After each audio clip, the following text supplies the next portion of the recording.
Monsieur Jonico. Merci, Monsieur le Président. L'organisation de la Coupe du Monde de rugby en 2023 dans notre pays, c'est un enjeu considérable. C'est le troisième événement sportif planétaire après les Jeux Olympiques et après la Coupe du Monde de football. Et on voit que dans la perspective des Jeux Olympiques et Paralympiques de Paris 2024, avoir la Coupe du Monde un an auparavant, ça va participer de cette dynamique d'accueil des grands événements sportifs internationaux. Je rappelle qu'à Londres, pendant 5 ans avant 2012, il y a eu 120 événements sportifs majeurs dans à peu près 30 disciplines.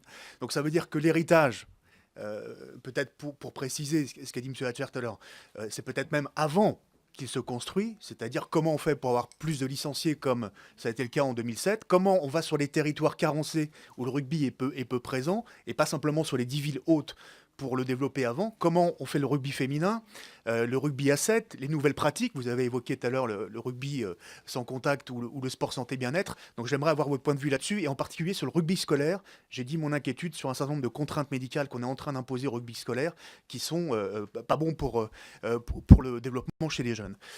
Ensuite, la décision, c'est le 15 novembre. Donc, comme on dit, c'est à la fin du marché qu'on compte les bouses. Hein. C'est pas aujourd'hui qu'on va faire. Non, mais c'est pas aujourd'hui qu'on va faire un certain nombre d'observations. On aura l'occasion de vous revoir après.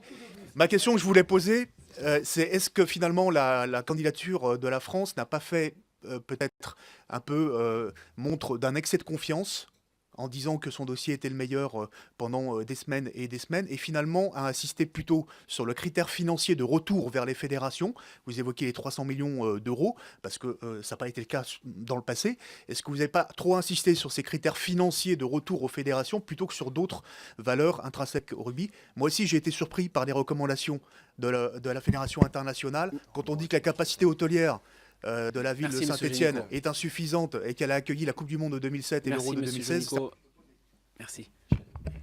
Monsieur le député, cher Régis, d'abord, quand on joue un match, il faut penser que nous sommes les meilleurs. Et j'ai la chance d'être un entraîneur qui a pas mal gagné. Je disais jamais à mes équipes, vous savez, ça va être difficile. Je disais toujours, on va gagner, nous sommes les plus forts. Et c'était la même chose là. Voilà. Et on ne peut pas nous reprocher ça, quoi. On n'a pas été timide, je dirais. Mais nous sommes convaincus toujours que notre dossier est le meilleur. Et la preuve, c'est que vous venez d'évoquer certains aspects où même vous êtes surpris. Mais nous aussi, nous sommes surpris parce qu'encore une fois, si tout avait été bien noté, je pense sincèrement que la France serait devant aujourd'hui. Mais bon, peu importe. Ce qui est important, c'est votre question sur le rugby scolaire. Je l'ai dit, je l'ai redit, c'est 200 cadres techniques de club. Ils auront deux missions.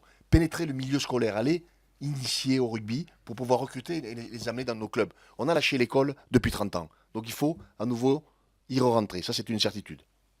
Là, l'autre question, c'était... Ça y est, je me suis perdu. Oui, l'héritage, on en a parlé. Les Oui, les événements avant, bien sûr. Mais ça fait partie de ça. C'est-à-dire pénétrer le milieu scolaire, aller vendre le rugby, effectivement. Et croyez-moi, là où nous mettons le paquet en termes de cadre technique de club, c'est pas dans les régions où le rugby est très très fort. C'est pas autour de Clermont-Ferrand, c'est pas autour de Toulon, c'est pas autour de Toulouse. C'est en Bretagne, c'est en Normandie, c'est dans le Nord, c'est en Alsace, c'est à Lorraine. C'est là que nous allons mettre beaucoup d'efforts parce que, effectivement, le rugby arrive entre cinquième ou sixième position. Donc là, on doit faire preuve de beaucoup d'enthousiasme et surtout pénétrer le milieu scolaire pour faire connaître notre sport qui malheureusement ne l'est pas assez.